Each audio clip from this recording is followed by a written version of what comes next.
And you got to go out west again. It's a tougher territory for you out there. Now, the minorities. Let's talk about the minorities. I defended you against Tavis Smiley last week. And I did it because I know you better than Tavis Smiley knows you.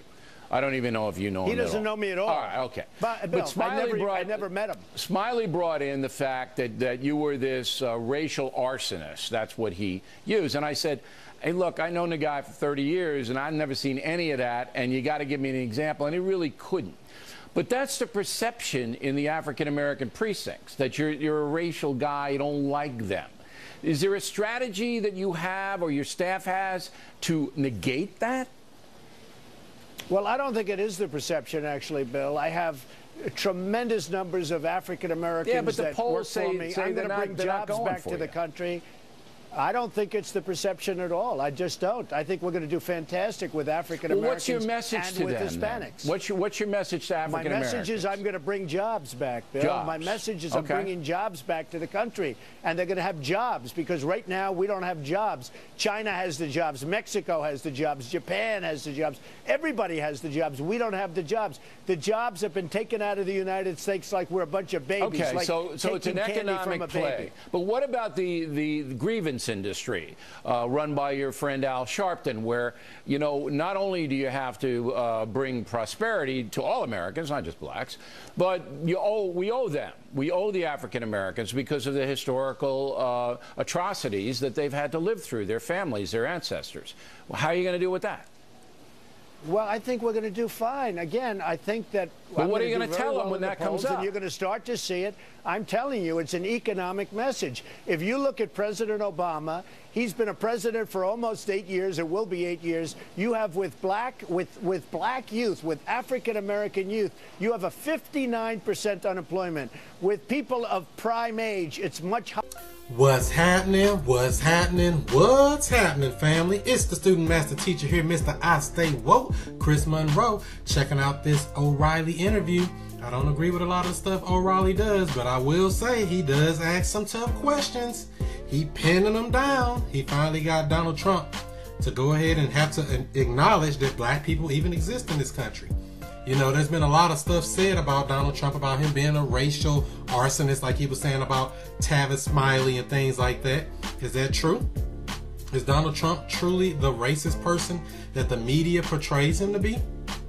Where did this perception come from that Donald Trump's this big bad racist, Heil Hitler and all of that? Where did it come from? It's the media.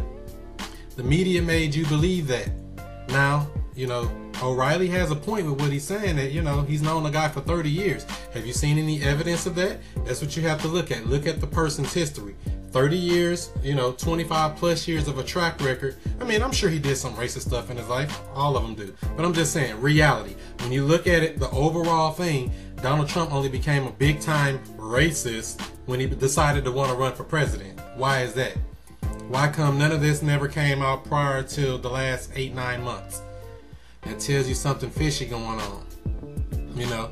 And then the question of, you know, what are you going to do for blacks? What O'Reilly asked him. That's why I say O'Reilly asked some good questions. He said, what are you going to do for blacks? And Trump comes back and say, oh, I'm going to bring in jobs. Well, that sounds good.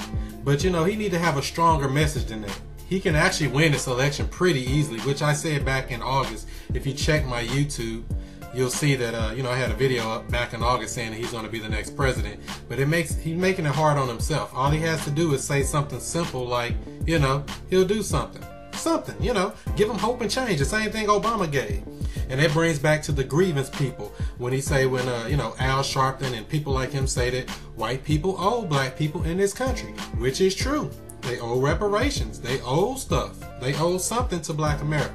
They cannot get out of that. That's something that's going to be lingering in the wind for a long time. Somebody got to step up and address it. Donald Trump can be that person.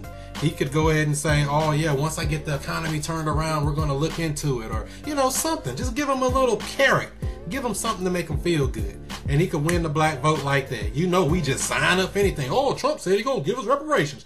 We shining up for him, boss. We like him. That's all he got to do. Play the political game. He's playing the political game on every other aspect of the race. He's playing the political game on everything else he needs to do, you know. The only other real slip-up that I've seen Donald Trump do is when he slipped up and didn't denounce or say that he was against the KKK immediately. As soon as they said KKK, he should have said, I'm not with the KKK. I don't like them supporting me. I'm against it. He could have said that from the beginning. But that's about the only main slip-up that I can really identify that Donald Trump said. A lot of people say that, oh, well, he said these bad things about Muslims, or he said these bad things about Mexicans. Go back and look at the actual video of what the man said. They twist the words up in the media. They'll say, oh, Donald Trump say Mexicans are bad and they're rapists. He never said that. He said the illegal immigrants coming in are bad and they're rapists or criminals or whatever he said. But look at the actual video itself. Don't go by what the media tell you. Go see for yourself out of his own mouth, not reading it in a paper, not me telling you what he said. Go back. You can look at it for yourself on the internet. Type it on in. Look on there and see for yourself what he actually said. Not what they told you he said, but the words, word for word. What did he say?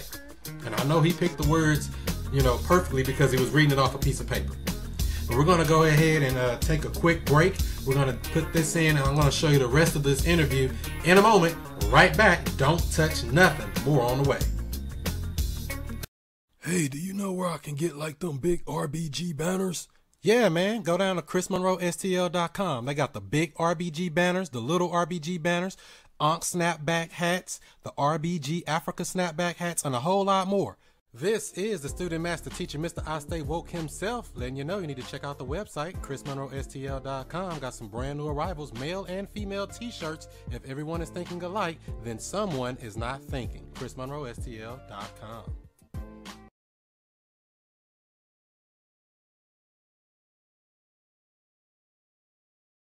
But how are you going to get jobs for them? Many of them are ill-educated and have tattoos on their foreheads. And how are you going to, and I hate to be generalized about it, but it's true. If you look at all the educational statistics, how are you going to give jobs to people who aren't qualified for jobs? We're going to bring jobs back. We're going to have Apple computers made in this country, not just. We're but going you to have to have skills to make Apple computers. Yeah, and the educational systems. What? We will get the skills and we'll develop the skills. We have an incredible population and they don't have the jobs. Our good jobs are going to China. They're going to Mexico every day. But it's more challenging. Well, wait a minute. Carrier and Nabisco and Ford and every company you can name, they're building in Mexico. They're not here because we have politicians that don't know what they're doing. But it's more challenging in the African American industry. Look. When we drive up to Yankee Stadium, we go through Harlem, all right? It's more challenging for a poor child in Harlem without parental guidance in a school that's fallen apart than it is for some white kid out in Garden City, all right? And you say you can bring jobs back, but how, if the kid isn't qualified to do the job and can't do the work, I mean, you got to get into the infrastructure of the African American community. You have any plan to do that? Well, it is true, and it's about education, but it's also about spirit. A lot of people don't have spirit, not only African Americans. They don't have spirit in our country. I mean, I can tell you plenty of white people that go to college, they borrow a lot of money, they get out, they can't get a job. The single biggest question I get are from young kids that are in colleges, because I see them all over, and they want to talk to me, and I say, what is it? And I say, before you even talk, I'll tell you, you borrowed up to the hilt, and now you've graduated, you've done well in college, you can't get a job. They said, Mr. Trump, how did you know? It's a real problem that we have in this country. We don't have jobs anymore. Our manufacturing is going to be gone if we keep it up. I mean, look at the numbers. Look at the recent numbers of manufacturing in the United States. It's going to be gone. No, it's all going to the service and high tech. Okay. All right, I'm going to hold you over. We don't have spirit in this country. I want you to. We don't have spirit in this country. That's what Donald Trump says. He has a point with what he's saying, but, it's kind of, I think he really need to take a stronger stance on what he's going to do for black people. Because like I said, this race is being a raps. Hillary Clinton, we already know what she about. Nah.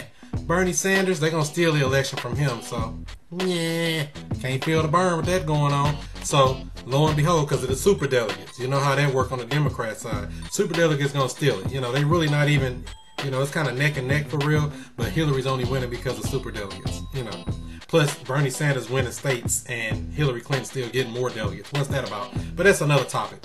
But on this interview right here, what's up with Bill O'Reilly sitting up there, generalizing everything, saying, oh, they got tattoos on their face and all that. I mean, he's telling the truth. It's not like he's lying, but it's like, man, that kind of hurt when they just tell you the truth like that. They got teardrops on their eyes and how many people we done killed and all that stars and ice cream cones and LA on your face like the game and all type of stuff. You know, this stuff goes deep. So, you know, they don't have the skills needed to get these jobs. That's true. You know, the black youth coming up. If you look on the internet today, what are these people doing? I mean, straight up, they at home doing nothing, smoking weed makes you feel fine. That's what they doing the whole life, smoking it away, draining it up, doing whatever, twerking and doing everything else. We ain't doing nothing. We ain't building no infrastructure or nothing. So, you know, and O'Reilly even told him that. You know, he said that we need to look at the infrastructure in the African-American community. Why can't Donald Trump say, you know what, we do need to look at that? But no, he want to backtrack and blame Obama. Well, you had Obama for 7 or 8 years. That's the whole problem for us having Barack Obama in there for 7 or 8 years by the time he get in 8 years. That's the whole problem with having a black president that didn't do anything for black people. They can always come back to that for the next 50 years and say, well, you had a black president, he didn't do nothing. They can play this game forever, and we really got to get up off of that. We definitely need some infrastructure built. Means of production and distribution. We have to build our own infrastructure. Schools, businesses, hospitals, you name it, the infrastructure. And black people, we got to do it for ourselves, because as you can see, Donald Trump ain't talking about doing it. Ain't nobody talking about doing it. We got to do it ourselves. We have to step up to the plate and make some stuff happen. What do you think about this interview? Do you agree with the stuff that Donald Trump was saying? Do you think it was some good hard questions from Bill O'Reilly? He put him in the no spin zone. He do ask some questions, but he did let him wiggle out of a few of them, I think. What do you think? Leave your comments, share, subscribe to my YouTube channel at Chris Monroe STL. Follow me on all social media outlets at Chris Monroe STL, and visit that website, ChrisMonroeSTL.com. It's a good website, got a lot of information on there on this topic, global warming, religion, politics, you name it. We chop it up on all topics. Get all of that and more, commentary, and a lot more on ChrisMonroeSTL.com. As a matter of fact, I don't know if you saw the new products that we got on there. We got some jewelry, got some other stuff like that. Go check it out for yourself. Shop with your brother before you shop with another. Do what you do. And you know what else? I'ma see you before you see me.